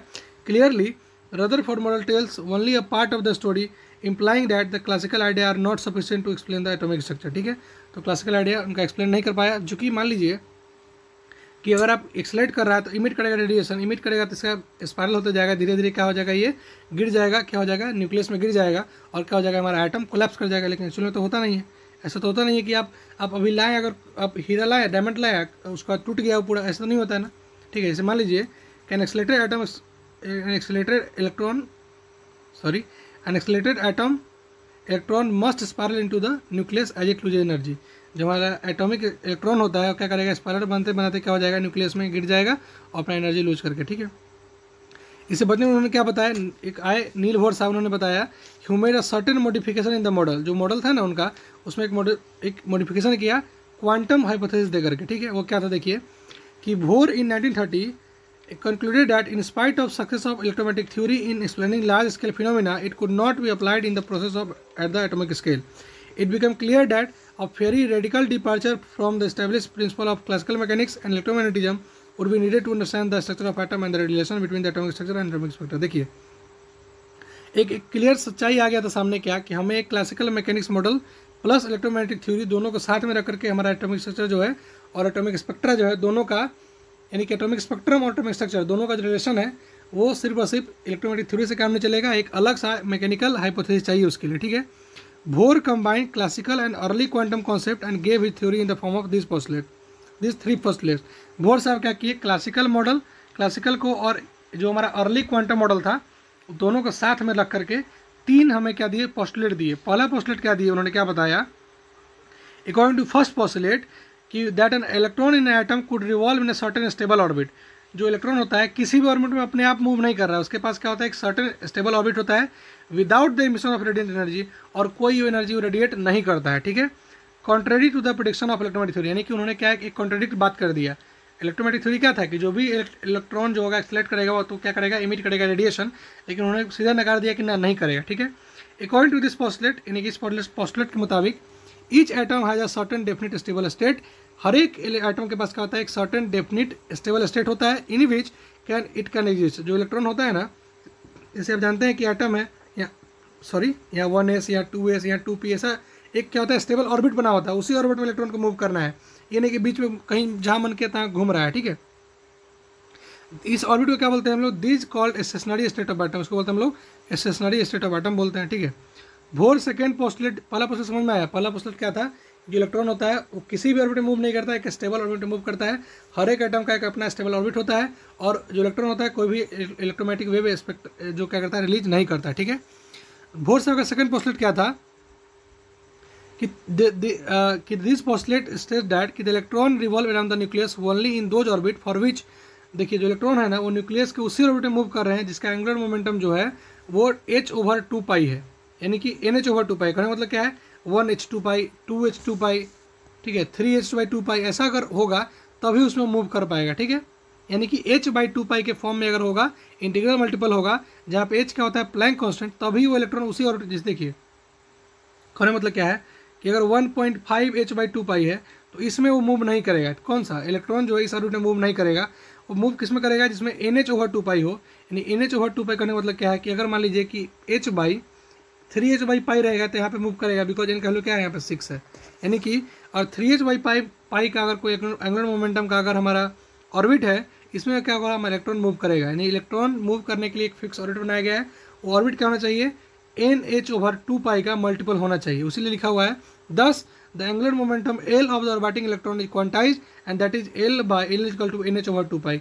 जिसका एंगुलर मोमेंटम NH/2π होगा, उसी ऑर्बिट में इलेक्ट्रॉन मूव कर पाएगा, आइदर दूसरा में ऑर्बिट में मूव नहीं कर पाएगा. ठीक है, थर्ड बार उन्होंने क्या बताया, थर्ड पोस्टुलेट क्या था उनका, Bohr's third postulate incorporated into atomic theory that the early quantum concept that had been developed by the Planck's and Einstein, it state that कि इलेक्ट्रॉन जो होता है, इलेक्ट्रॉन क्या कर सकता है, electron might make a transition from one of its specified non radiating orbit to another lower energy. कहने मतलब क्या है, देखिए मान लीजिए कि ये एटम है, न्यूक्लियस सॉरी, ठीक है, ये पहला स्टेट हो गया यानी 1s 2s, मान लीजिए यहाँ से है, तो इलेक्ट्रॉन क्या करता है, इससे अगर मान लीजिए हाई एनर्जी पे है, ये लोअर एनर्जी पे है, तो इससे चाहे ना तो इस पर आ सकता है। अब जब यहाँ से यहाँ आता है ना, तब क्या करता है कि एनर्जी रिलीज करता है, इसको बोलते हैं हम लोग फोटोन। क्या बोलते हैं, फोटोन। आपने पढ़ा भी होगा ना, अरे आपने बताया था ना, एक्सरे में क्या होता है कि जब भी कोई गिरता है इलेक्ट्रॉन क्या करता है, टकराता है, क्या होता है, फोटोन रिलीज करता है, ठीक है। उसी तरह बात क्या है कि the state that an electron might make a transition from one of its specified non-radiating orbit to another lower energy, यानी कि अपने लोअर एनर्जी में आ सकता है वो। when it does so, जब वैसा वो करता है, a photon is emitted, एक लाइट का फोटोन इमिट होता है, having energy equal to the energy difference between the initial and final state। कहने मतलब क्या है, मान लीजिए कि अगर इस एनर्जी, इसका एनर्जी 13 इलेक्ट्रॉन वोल्ट होगा और इससे वो 10 पे आ गया, तो 3 का जो डिफरेंस है ना, वही 3 इलेक्ट्रॉन वोल्ट का एनर्जी लेकर क्या होता है, फोटोन बाहर निकलता है, ठीक है। वही लिखा हुआ है कि when it does so, a photon is emitted having energy equal to the energy of difference between the initial and final state. The frequency of the emitted photon is given by, जो H होता है ना, यानी कि ई जो होगा, यानी कि फाइनल ई जो होगा क्या हो जाएगा, ई आई यानी कि इनिशियल माइनस ई फाइनल। आप जानते हैं कि हमने पढ़ा है ड्यूअल नेचर ऑफ रेडिएशन में क्या था, E equal to h nu यानी कि एच सी बाई लेमडा, उसके बराबर होता है, ठीक है। Where E i and E f are the energy of initial and final state, जिसमें कि क्या होगा, ई जो ऑफ आई जो होगा हमेशा बड़ा होगा, यानी कि हमेशा जो इलेक्ट्रॉन है, कोई भी चीज़ क्या चाहता है कि स्टेबल होना, स्टेबल होने क्या करेगा, वो अपने हाई एनर्जी से लोअर एनर्जी माने शुरू करेगा, यानी कि E1 जो होगा हमेशा ज़्यादा होगा E2 से, ठीक है। To calculate radius of Bohr's second postulate, ठीक है, about the angular momentum of the electron the quantisation condition is use, the angular momentum L is given by L equal to mvr, ठीक है। तो ये calculate करने, bourse का जो second model था उसके सेकेंड पोस्टुलेट के हिसाब से रेडियस काउंट करना चाहे तो क्या हो जाएगा, एल इक्वल टू mvr हो जाएगा, और यही mvr किसके बराबर होगा, NH/2π के, ठीक है। तो यहाँ से क्या समझ में आया हमें, एक और समझ में आया क्या कि Bohr's second postulate of quantisation says that to allow that the allowed value of angular momentum are integral multiple of h/2π, जो एंगुलर मोमेंटम अलाउ है वो क्या है, NH/2π है, ठीक है। जहाँ पे n क्या हो सकता है, Rn है, जहाँ पे n एक इंटीजर हो सकता है, Rn क्या है हमारा radius of nth possible orbit है, Vn क्या है हमारा speed of moving electron in orbit है। देखने मतलब क्या, देखिए अगर कोई n ऑर्बिट है उसका रेडियस क्या होगा, Rn होगा, उसका जो वेलोसिटी क्या होगा, Vn होगा, और उसका जो nth ऑर्बिट है उसका जो इंटीजर, उसका जो एंगुलर मोमेंटम होगा क्या हो जाएगा, NH/2π हो जाएगा, समझ गए। ऐसा क्या होगा, उसका होगा the allowed orbit are number, जो अलाउड ऑर्बिट है उसको नंबर क्या दिया जाता है, 1 2 3 ऐसे दिया जाता है। According to this value of n which is called the principal quantum number of the orbit. देखिए, और आपको प्रिंसिपल क्वांटम नंबर समझना है और डिटेल में, उसका ही वीडियो का लिंक डिस्क्रिप्शन बॉक्स में आपको डाला रहेगा, आप वहाँ से उसको देख सकते हैं, समझ सकते हैं कि प्रिंसिपल क्वांटम नंबर क्या होता है, ठीक है। लेकिन ऐसे क्या होता है कि जो हमारा जो होता है एक इलेक्ट्रॉन होता है, ठीक है, उसका जो यानी कि जो एंगुलर मोमेंटम वो फिक्स है, वो क्या होता है, NH/2π होता है। यहाँ से उसको बराबर कर देंगे हम लोग, और mvr से तो हमें जो रेडियस मिलेगा क्या हो जाएगा, r इक्वल टू NH/mv/2π, जो भी होगा ये रेडियस हो जाएगा उसका। यहाँ से v चाहे तो v निकाल सकते हैं, और उस जो n ऑर्बिट होगा उसका Rn रेडियस होगा, और Vn आप उसका क्या हो जाएगा, उसका वेलोसिटी हो जाएगा, ठीक है। यहाँ से क्या हमें रिलेशन मिला, रिलेशन क्या मिला, Vn equal to E/4πε0 into mRn, ठीक है। कंबाइनिंग किए, इक्वेशन को कंबाइन किए तो हमें Rn क्या मिला, आप याद कर लीजिएगा, R इक्वल टू क्या होता है, n² इंटू h/2π का होल स्क्वायर डिवाइडेड बाई यानी इंटू 4πε0/e², ये फॉर्मूला होता है। आप जरूर इसका याद कर लीजिएगा, बिकॉज ये क्वेश्चन इस पे आते हैं।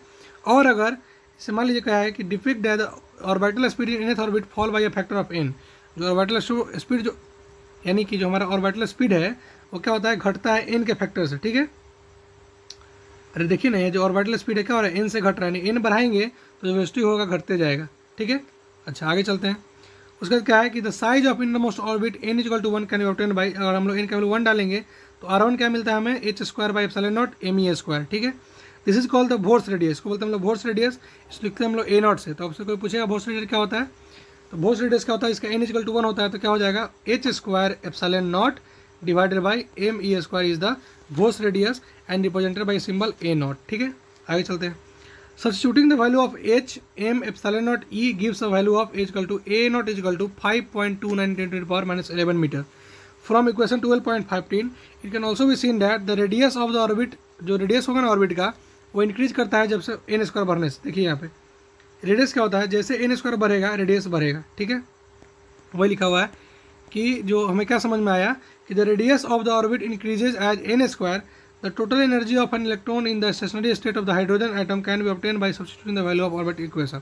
और हम लोग हाइड्रोजन का निकालना चाहे तो सब कुछ जो वैल्यू डालेंगे तो जो हाइड्रोजन का मिलता है वो क्या मिलता है, देखिए कि atomic energy are often expression in electron volt.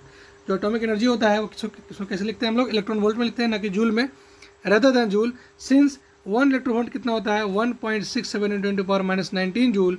जब हम वैल्यू डालते हैं तो मिलता है जो एनर्जी मिलता है वो क्या मिलता है 13.6 electron volt by n square, यानी कि n = 1 होगा उसका एनर्जी 13.6 होगा, यानी कि पहला लाइन का वैल्यू कितना हो जाएगा 13.6, दूसरा लाइन की एनर्जी कितना हो जाएगा बाई 4 कर देंगे 13.6 बाई 4 हो जाएगा। ऐसे करके क्या होता है हमें एक एनर्जी का मिलता है, यानी कि हाइड्रोजन स्पेक्ट्रम जो होगा, अगर मान लीजिए हाइड्रोजन स्पेक्ट्रम है उसका जो जीरो ग्राउंड स्टेट होगा उस पर एनर्जी कितना होगा 13.6, उसके ऊपर कितना हो जाएगा, उससे 4 से डिवाइड कर देंगे तो क्या हो जाएगा, डिवाइड बाई 4 कितना हो जाएगा 4 3 = 12, यानी 3.2 घट जाएगा तो क्या हो जाएगा 10.4, उसके आगे क्या हो जाएगा, इसको और 4 से डिवाइड करेंगे, सॉरी 9 से डिवाइड करेंगे, तो ऐसे क्या होगा एनर्जी जो होगा घटते जाएगा और हमें एक स्पेक्ट्रम मिलेगा हाइड्रोजन का, इसको बोलते हैं हम लोग हाइड्रोजन स्पेक्ट्रम, ठीक है। तो atomic energy are often expressed in electron volt हो गया है सॉरी। तो हमें जो एनर्जी मिलता है यहाँ पे क्या मिलता है E = -13.6 divided by n square electron volt. यहाँ पे जो नेगेटिव साइन है of the total energy of electron moving in orbit means that electron जो होता है बाउंड होता है न्यूक्लियस के साथ, energy will thus be required to remove electron from hydrogen. इसीलिए एनर्जी चाहिए होता है इलेक्ट्रॉन को निकालने में हाइड्रोजन एटम से या फिर किसी भी एटम से, जिसको बोलते हैं हम लोग फोटो इलेक्ट्रिक इफेक्ट बोलते हैं, ठीक है। आगे चलते हैं, समझिए आगे चलते हैं। देखिए आगे क्या है कि the electronic orbits are circular. जो हमारा इलेक्ट्रॉनिक ऑर्बिट होता है क्या होता है सर्कुलर होता है। Orbit under inverse square force are general elliptical. लेकिन आप जानते हैं कि ऐसा ऑर्बिट जो इन्वर्स स्क्वायर फोर्स के अंदर हो वो क्या होता है जनरली क्या होता है इलिप्टिकल होता है। अरे आप नहीं पढ़े हैं, जो हमारा जी होता है क्या होता है अंदर क्या होता है स्मॉल जी m1 m2 सॉरी स्मॉल जी क्या होता है जी m1 m2 बाई स्क्वायर होता है ना, यानी कि इन्वर्स स्क्वायर होता है। ऐसा जो भी एक क्वेश्चन देखते हैं क्या होता है इलिप्टिकल होता है, तो क्या हो जाएगा planet move in elliptical orbit under the inverse square gravitational force, ठीक है। लेकिन एक जर्मन साइंटिस्ट थे, जर्मन फिजिसिस्ट थे सोमरफेल्ड, उन्होंने क्या बताया कि when the restriction of circular orbit relax, अगर हम लोग सर्कुलर ऑर्बिट का जो रिस्ट्रिक्शन है उसको हटा दें यानी कम कर दें तो इक्वेशन जो है वैलिड हो जाएगा। इलिप्टिकल ऑर्बिट के लिए भी सेम इक्वेशन वैलिड हो सकता है, ठीक है। आगे चलते हैं, आगे हमारा एनर्जी लेवल, ठीक है। इसको आप गौर करिए, थोड़ा मैं एक घुट और पानी पी लूँ।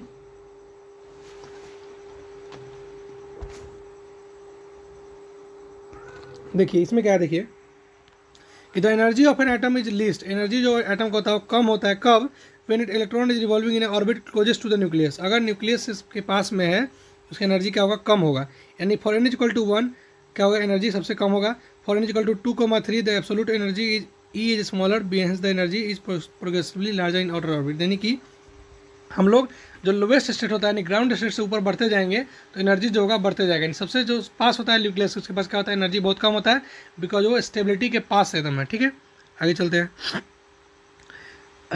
The energy of the state n = 1 E1 = कितना होता है -13.6 इलेक्ट्रॉन वोल्ट। देखिए जब E1 जो हमारा ग्राउंड स्टेट पे n = 1 पे हाइड्रोजन के लिए बात कर रहे हैं तो क्या होता है 13.6 होता है। n = 2 पे क्या होता है -3.40 होता है।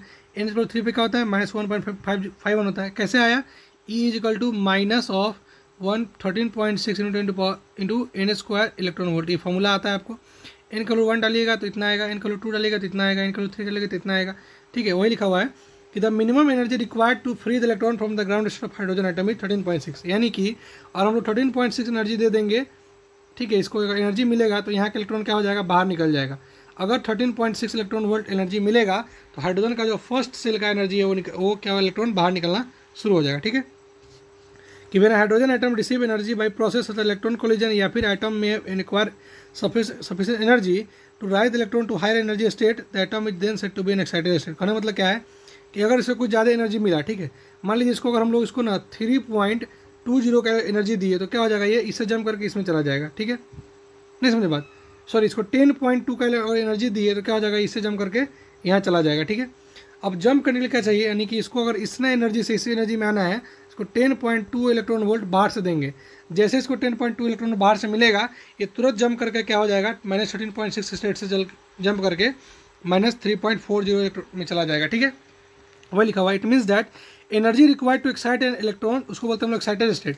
आप सुने ना, gases excited state of gaseous state क्या होता है, जब ग्राउंड स्टेट से ऊपर चला जाता है, ठीक है। किसके द्वारा जाता है, जब एनर्जी हम लोग बाहर से देते हैं तब, ठीक है। तो कोई लिखा हुआ, it means that energy required to excite an electron in hydrogen atom to its first excited state in energy equal to E2 - E1 equal to -33.40 electron volt. तो क्या हो जाएगा, हम लोग क्या निकलेंगे, हम लोग लिखेंगे E1 is equal to E1 - E2। हमें पता था E1 कितना पता है आपको, E1 पता है -3.40, आपको E2 कितना है पता है 13.6, यानी इसको यहाँ से यहाँ लाने में क्या चाहिए, कितना चाहिए 10.2 इलेक्ट्रॉन वोल्ट चाहिए। अगर इसको हम 10.2 इलेक्ट्रॉन वोल्ट देंगे तो क्या हो जाएगा, हमारा ये 2 से 1 में चला आएगा, एनर्जी E3 से E2 में आ जाएगा, समझ गए।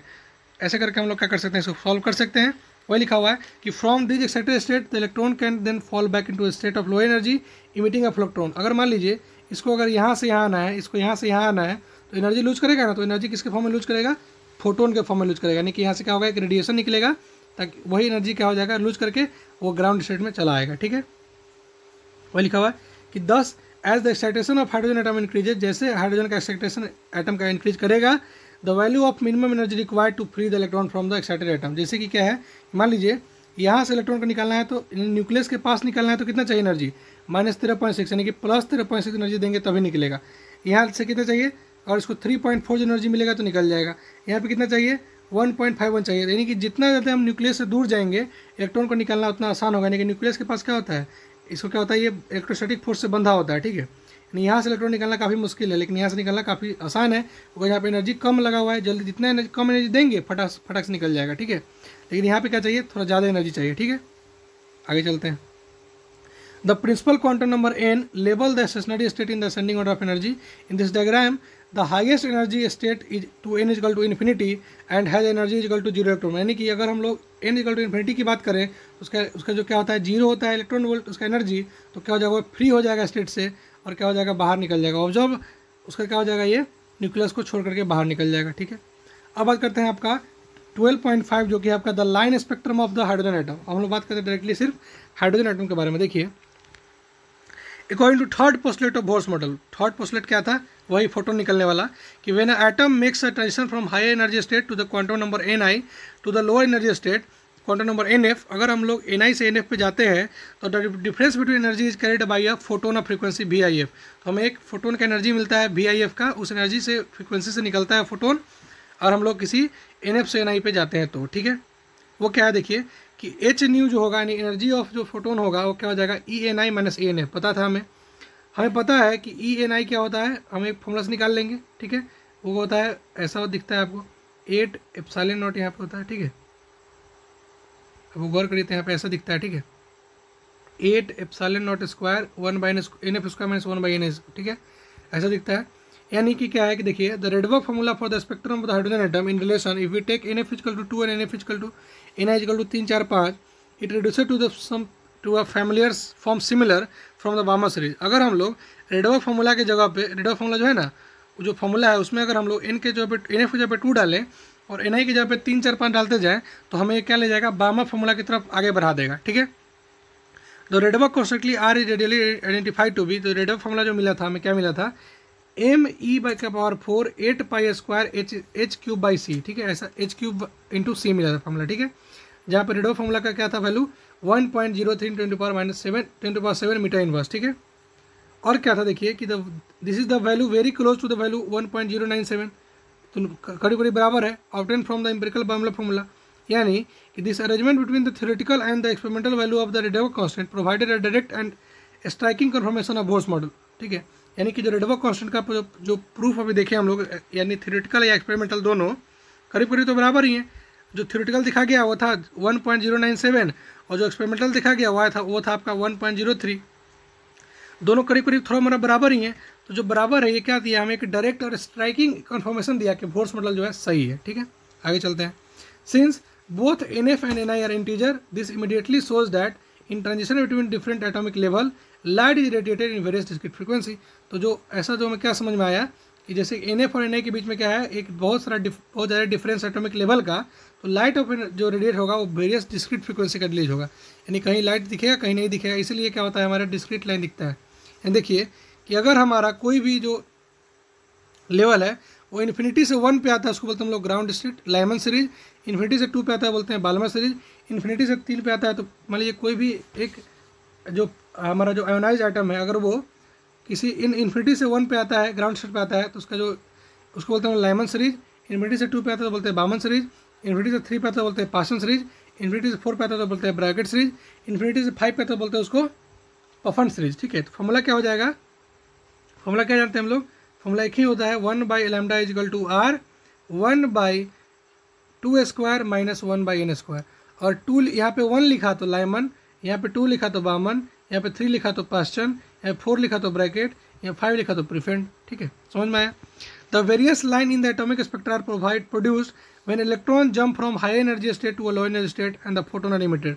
देखिए जो लाइन स्पेक्ट्रम आपको मिलता है ना वो इसलिए मिलता है जब इलेक्ट्रॉन क्या करता है, जंप करता है हाई एनर्जी से लो एनर्जी में। ठीक है, this spectral line are called emission line. इस स्पेक्ट्रल लाइन क्या बोलते हैं हम लोग, इमिशन लाइन बोलते हैं।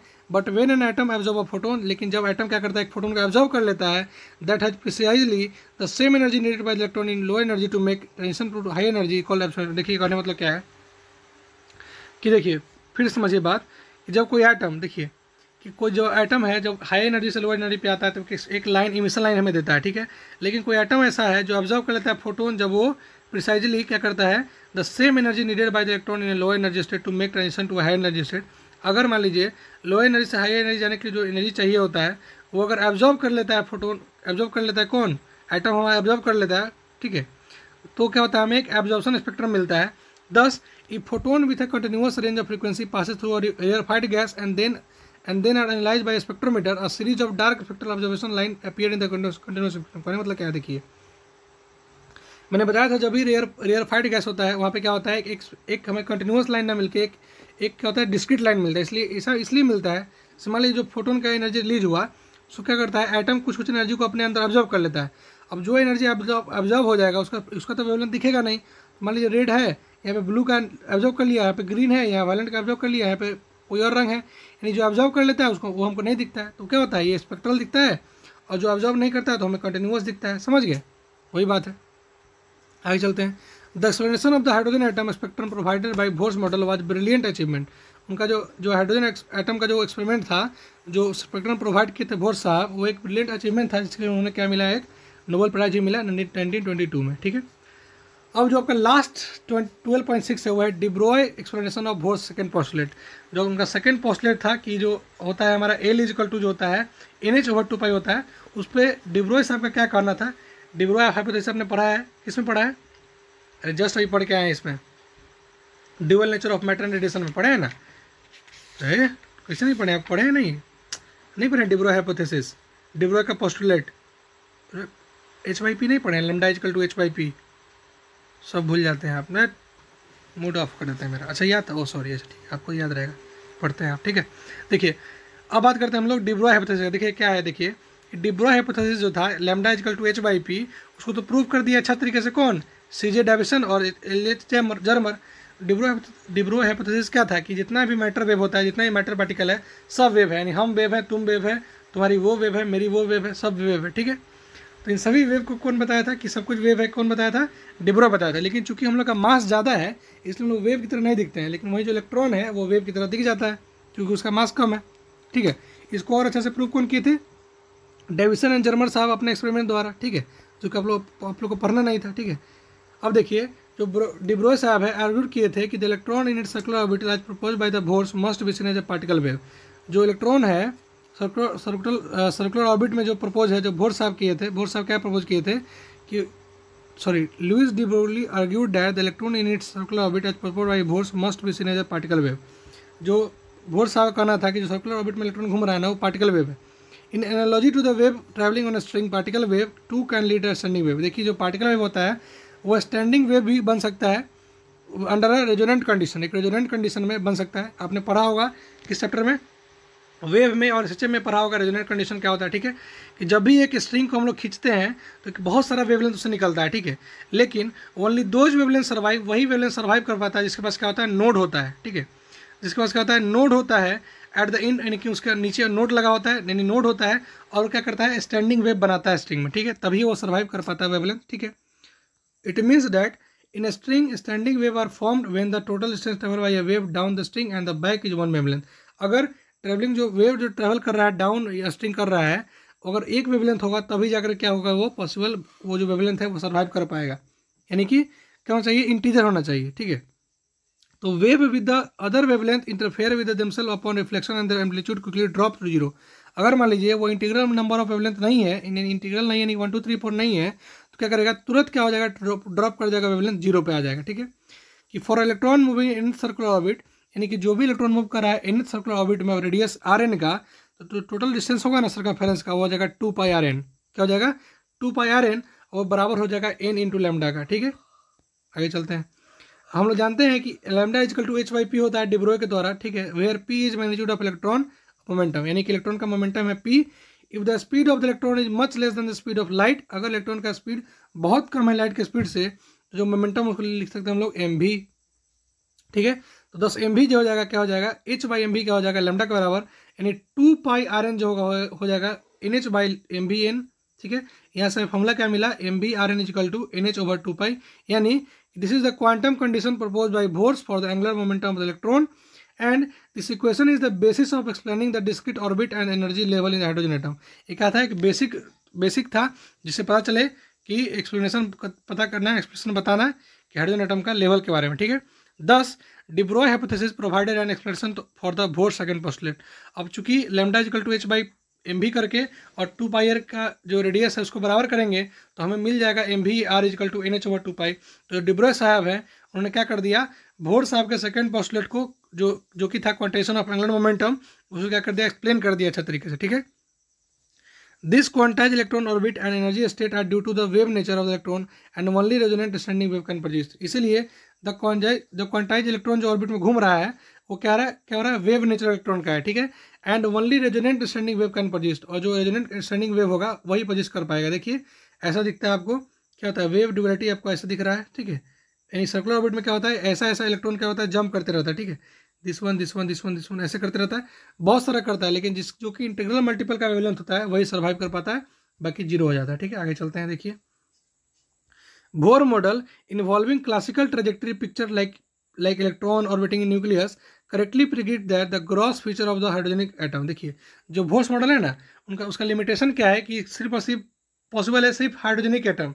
और हाइड्रोजनिक एटम क्या होता है, देखिए क्या, hydrogenic atom are the atom consisting of nucleus with positive charge, जिसके न्यूक्लियस में क्या हो, पॉजिटिव चार्ज हो, Jd+, यानी कि उसका चार्ज क्या हो, Jd+ हो, यानी कि सिंगल इलेक्ट्रॉन हो, जहाँ पे Z क्या होता है, प्रोटॉन नंबर होता है। तो एग्जाम्पल ऑफ हाइड्रोजन एटम क्या होता है, सिंगली आयोनाइज हीलियम, या तो हीलियम जो हो वो सिंगली आयोनाइज हो, या लिथियम जो हो वो डबली आयोनाइज हो। ये सभी क्या है, हाइड्रोजन एटम का क्या एक सिंबल है। In this atom more complex electron interaction are non existent, ठीक है। आगे चलते हैं, जो लिमिटेशन है भोर साहब का वो क्या है, देखिए कि the Bohr model is applicable to hydrogenic atom. जो भोर मॉडल है वो एप्लीकेबल है हाइड्रोजनिक एटम पे। It can not be extended even to mere 2 electron. ये सिर्फ और सिर्फ एक इलेक्ट्रॉन के लिए पॉसिबल है, दूसरे इलेक्ट्रॉन पर ये नहीं जा सकता, ठीक है। सिर्फ एक इलेक्ट्रॉन तक ही ये सीमित है। But the analysis of atom with more than 1 electron was attempted on the lines of Bohr's model for hydrogenic atom but did not meet with the any success. देखिए जो बोर मॉडल का जो था atomic model था, उस पर 2 electron से लेकर के चेक किया गया था, लेकिन जो होगा कोई सक्सेस में मिला नहीं, ठीक है। Difficulty lies in the fact that each electron interact not only with the positive charge nucleus but also with the other electron. देखिए डिफिकल्टी यहाँ पे लाइव होता है कि जो इलेक्ट्रॉन है वो सिर्फ और सिर्फ पॉजिटिव चार्ज से नहीं बल्कि खुद से भी इंटरेक्ट हो रहा है। ये क्या हो रहा है, एक डिफिकल्टी अराइज हो रहा है यहाँ से, ठीक है। ये क्या है, लिमिटेशन सब है, ठीक है। The formulation of Bohr's model involves electrical force between positive charge nucleus and electron. जो फॉर्मुलेशन है बोर्स मॉडल का उसमें क्या है, एक फोर्स बताया गया है पॉजिटिव चार्ज न्यूक्लियस में और इलेक्ट्रॉन के बीच में, ठीक है।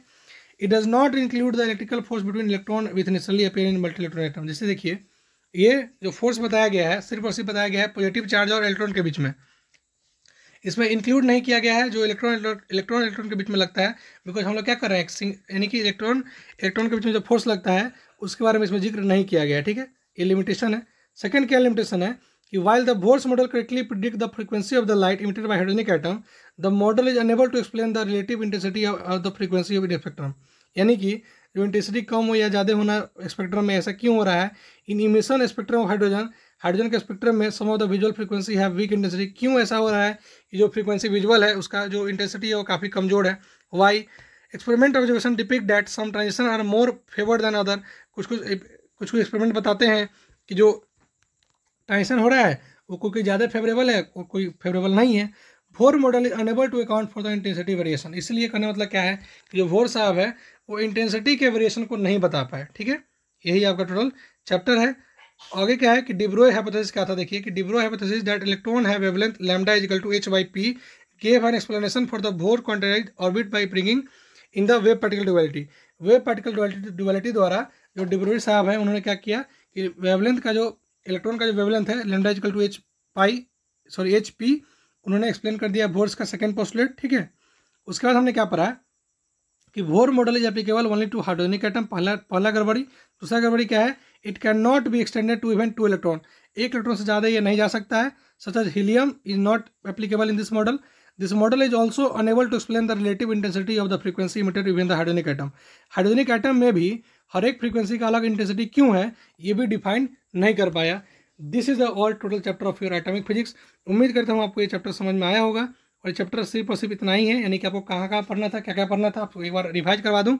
आपको जो पढ़ना क्या क्या था वो था आपका पढ़ना था, जो भी पढ़ना था वो था आपका, पहले हमने पढ़े किसके बारे में, पहले हम लोग पढ़े आपको जैसे कि ये शुरू किए हम लोग, यानी कि बोर्स का थॉमसन साहब का एटॉमिक मॉडल से, फिर हमने आगे बढ़ा उसमें आगे बढ़े, फिर हमने बात करा रदरफोर्ड का एटॉमिक मॉडल के बारे में, फिर उसी में आगे बढ़े, उसमें बात की हम लोग अल्फा पार्टिकल के स्पेक्ट्रम के बारे में, उसका ऑब्जर्वेशन देखे कि अल्फा पार्टिकल कैसे देखा गया था, गोल्ड एक्सपेरिमेंट देखे, उसका कंक्लूजन देखे, फिर हमने अल्फा पार्टिकल का ट्रेजेक्टरी देखा, इम्पैक्ट पैरामीटर पढ़ा, हमने डिस्टेंस क्लोजेस्ट अप्रोच पढ़ा, फिर हमने इलेक्ट्रॉन ऑर्बिट के बारे में पढ़ा, उसके बाद हमने देखा रेडियस का क्या फॉर्मूला होता है, वेलोसिटी का क्या फॉर्मूला होता है, उसका देखा हमें एनर्जी का क्या रिलेशन है, negative total energy is equal to minus of के किनेटिक एनर्जी होता है, ये कैसे होता है वो भी देखा।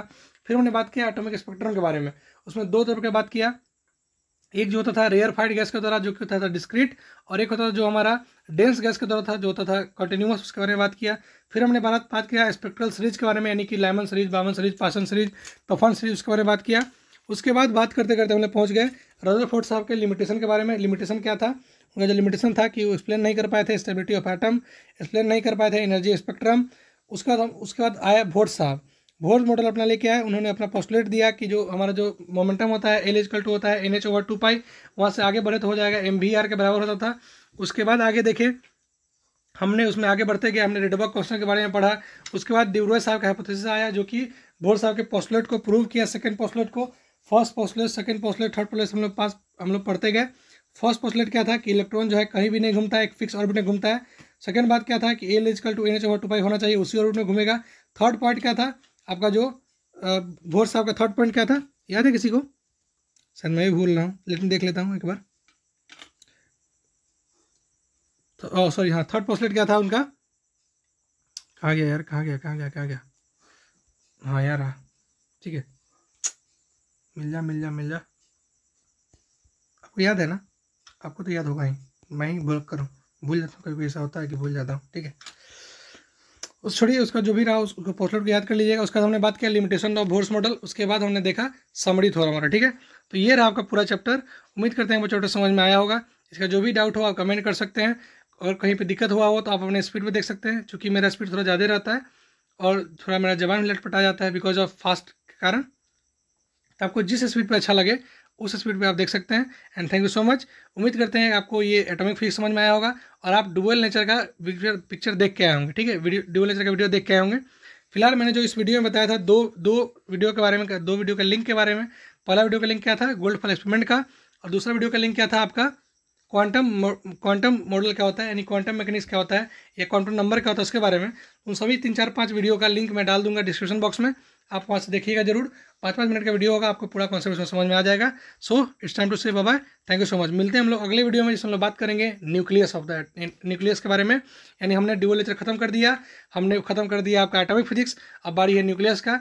यानी कि 1 घंटा 44 मिनट में खत्म हुआ था ड्यूअल नेचर, 1 घंटा 15 मिनट में खत्म हुआ, यानी 1 घंटा 20 मिनट के करीब में खत्म हुआ आपका एटॉमिक फिजिक्स। और समझिए तो 45 या 1 घंटा करीब में खत्म हो जाएगा न्यूक्लियस फिजिक्स, जो न्यूक्लियस में आपको बहुत कम पढ़ना है, यानी कि आपको तो रेडियो एक्टिविटी पढ़ना ही नहीं है। ठीक है, तो जो भी पढ़ना हम लोग अगले वीडियो में बात करेंगे। Thank you so much guys, thank you for watching.